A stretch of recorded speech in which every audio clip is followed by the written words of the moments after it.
muted you, buddy. My name is Mike. I'm an alcoholic, and I'm very grateful to be here tonight. Um, were you going to say something about the Pistons versus the Bulls? Yes. Yes, we're all watching that documentary, and it's a great reminder of how awesome the Detroit Pistons were in the late 80s and early 90s. I'm really grateful to be here tonight, and I'm really grateful to be a member of Alcoholics Anonymous. I met Kristen, which is one of the first persons I met in Chicago AA, and we became quick friends. And even though she doesn't know it today, I still consider her my spiritual advisor. So, and even though I don't live there anymore, and it's been 5 years since I've been gone, I've stayed in touch with many people from Chicago AA and Kristen. So it's really great to be here tonight to speak. It's really great to be anywhere digitally to speak, whether it be in AA or anywhere else. Just a little bit about myself. I think I picked up that first drink somewhere right around the time that I was 8 or 9 years old. The family would give out little shot glasses of wine at Christmas.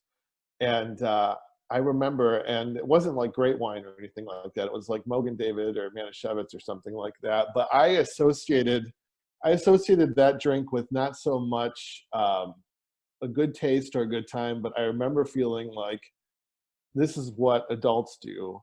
And as a kid, growing up in the house that I grew up in, I just wanted to have a level of freedom. And I remember thinking that when I had that first drink, that this is what adults do, and someday I'm going to be able to do whatever I want with no authority and no rules. And I didn't go and hit up the cheap wine as a 9-year-old or a 10-year-old. But as I got older, at 11, 12, 13, I definitely had a pattern of really trying to manipulate the system, really tried to feel older than my years. And by the time I was 13 and 14, I was smoking cigarettes. I was hanging out with people that my parents didn't want me to hang around with. And then I started drinking alcohol. And what I remember the second time through when I started drinking at that age was that I loved the feeling of getting away with it. I wound up working at a restaurant at about 15 years old, and every other Friday when it was really busy, the owner would come back with a really small pitcher of beer to split amongst like 8 guys. And I would get like an 8-ounce styrofoam cup of beer, and I would drink that. I felt like I was getting over on everybody else. I didn't participate much with what the other kids were doing in high school. I chose to work because I wanted to get that one 8-ounce styrofoam cup of beer. And I thought that I was like the coolest person in the world at my age, because I was doing something that most other people my age couldn't figure out how to do it. And I just was still in that period of time where I just wanted to be free of my house. So I really chose my college, Adrian College, which is literally the first college in the book. If you look up State of Michigan colleges, Adrian College is the first one. So there was no heavy research there. It was far enough to go away, to be away from home, close enough to get home if I had to, but I just wanted to be free of my parents and of the family life. And I will tell you, immediately within hitting college, in that first day, I found all the people that I was going to hang out with. All of them were drinkers, and I was within my whole social scene for the next 5 years drinking. And I was immediately drinking alcoholically at that point. There was no easing into it. By February of that year, my freshman year, I was a daily drinker. I made it through my freshman year with a reasonable grade point. But my junior year, I remember, and I didn't skip my sophomore year, but which is more of the same. But my junior year, I actually had a goal of I was going to drink daily was my goal my junior year, and I did it. I was like, and I was proud of that. And my first senior year, yes, there was 2 senior years. You could probably figure out why. But my first senior year, in between that first and second senior year, I had gotten arrested, and I had some other minor infractions with the law at that point. But by the time that I had gotten arrested, that was my third offense, and I went to jail, and I was in complete denial, even being in jail, that I had any kind of problem at all. I just felt that it was absolutely normal as a 21-year-old person to be just completely out of control alcoholically, and had no real regard for that. But the deep down truth was, I knew that I had a problem with alcohol, and I didn't know what to do about it. And if you want to go a little bit deeper, at about 21 years old, I thought that I was alcoholic without even knowing really how to identify that. And then I thought, this will kill me. And I had a really deep understanding of and acceptance of that.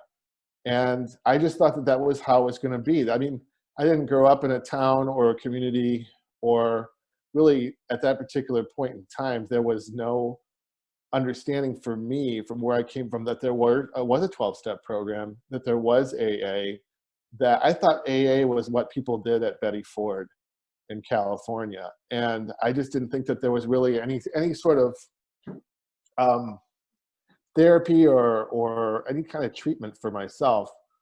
So I didn't even consider it. Long story short, I got sentenced. I wound up, I'm not telling that story. I'm going to tell a different story, Kristen. I know where you want me to go, but I wound up getting sentenced. I went to probation, and I thought, of course, they're like, you must go to AA 3 days a week. You have a year of probation, etc. I was in Adrian, Michigan, which is a town of about 40,000 people. And I thought, where will I find AA in Adrian? And then they handed me a book, and I'm not kidding you. It was 7 pages, legal size, front and back, with meetings every day, every hour from Sunday to Sunday. There was more meetings in that town per capita. It was like mini Chicago. There was like hundreds of meetings. So being the good alcoholic that I was, I really jumped in and enthusiastically started going to meetings. And AA is a beautiful thing, because I immediately felt at home in AA. In that very first meeting, which is in a converted garage in a little Serenity House, a little AA club called the Serenity House. That's where I did most of my meetings in Adrian. I completely felt at home. And for the first time in my life, I really felt that people understood where I was coming from. Not only did I feel like they understood where I was coming from, but I understood what they were saying. And immediately I took to Alcoholics Anonymous. I loved the meetings. I had to go to 3 meetings a week, I think was what my probation was at the time. I went to like 10 a week. I went twice a day. I got the literature. I chaired meetings. I graduated college. That was 6 months to the day of me getting arrested, or my sobriety date. I mean, it was truly a wonderful thing. And I moved home, and I just loved Alcoholics Anonymous. And I threw myself into it when I moved home with my parents, and I moved in with a sober roommate, and then I got my own house. And like, I was like loving being sober. And I truly say that. And the years roll by. 6 years, 7 years. My mom died of alcoholism 8 years in. I get 10 years, and I moved to Chicago. And right around that time, I was like, I think I've got this AA thing down. I'm 31. I got this AA thing. It's no big deal. And I stopped going to meetings. And not right away, about 2.5 years later, I relapsed. And all of the things that they tell you, it's very difficult to come back. If you drink again, or you will get to a point in your drinking where you will neither know sobriety or be able to stop drinking. And that's a loneliness like none other that we can describe. I can tell you that that statement is true.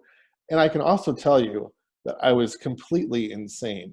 I would drink by myself. I would bring alcohol home to my condo in Old Town, I would drink, I would throw the returnables away, and then I would cover the returnables with a piece of paper towel because I didn't want to see the returnables or the empties. And I was covering them for myself. And I remember thinking to myself, this is truly crazy. I am hiding them from myself, but I know they're there, but I can't look at them. And I can't tell you how utterly demoralizing it was to feel insane like that. And also to know that I had had sobriety and that I could not start over. That was the part. I could not figure out how to go back. And that's a scary place to be. It took about 14 months. And then I actually decided to go back to AA. And that has been such a wonderful experience. Like I said, Kristen was one of the first persons that I met in AA. There might be a few other people in this room that I met. And I've been back for quite some time. I guess the whole gist of my message tonight is Alcoholics Anonymous has given me hope. I don't have any hope. I felt totally hopeless, particularly within that relapse. These are some unusual times. I have no idea what's going to happen. Matter of fact, I've said pretty consistently at meetings, I'm like, I feel like we're all just kind of screwed. I mean, there's just no way to really chart what's going to happen next. But I have hope that it's going to be okay. And AA has taught me to have faith and hope that everything will work out. And it usually does. I dated a woman a long time ago. This is 15 years ago. And I tell this story from time to time during my leads because it kind of describes the way that my thinking works. And it's, I think, probably a pretty good way to wrap up my lead. I'd known this woman for quite some time. She was living out of state, and I had gone to meet her. And we had been friends first, and then we had started dating. And she had picked me up, and she was living in a place where she had never lived before. Only been there a few months. And what she had done was she had printed out maps of how to get everywhere from MapQuest. So she had in her driver's side door, she had all of these maps.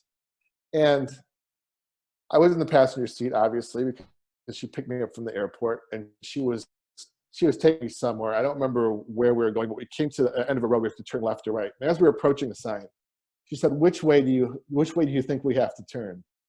Without missing a beat, and I remember this, and I'll hopefully remember this to my dying day, I said, well, we have to turn right. And she had the directions in her map. She looked at her lap, and she looked down. She was like, nope, left. And I was like, I didn't think anything of it, as a matter of fact.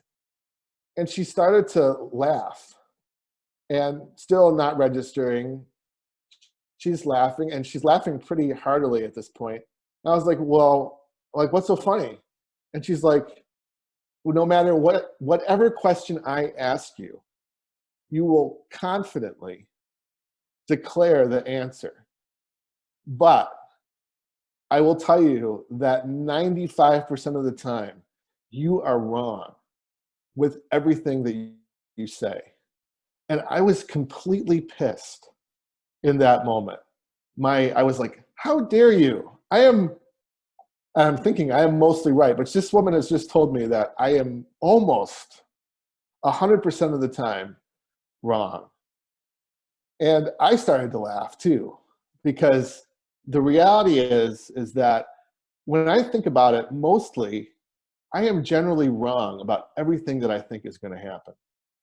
I will make grand predictions. I do it all the time, almost every day. People will ask me stuff. I will tell them the answer. I believe that the answer, I will be proven wrong. If there was this track record of how many times I am wrong in a day, it would be probably 95 out of every 100 questions I am wrong. But I still believe every single time that I answer a question that I am right. And that moment was a beautiful gift because the pressure is off. I now know that I am mostly wrong most of the time. And I feel like that's just a wonderful place to be. Everything that I ever thought was going to happen to me has absolutely not happened to me. And everything that, all the good things that I predicted to happen to me actually turned out to be better. And most of the good things that have happened to me has happened to me as a result, a direct result of being involved in Alcoholics Anonymous, finding a sponsor, following the steps to the best of my ability, and maintaining contact with people that are in the program. So I am very, very grateful to be here tonight. I hope that somebody got something out of my lead. To all the people that have 2 days and 3 days and 5 days, my hats are off to you. I thought it was hard to literally go to meetings, but I can't imagine getting sober digitally. So hats off and thumbs up to you. Keep coming back. This is the best thing that's ever happened to me in my life was actually finding AA 2 times. So with that, thank you for letting me lead, and I'll keep coming back.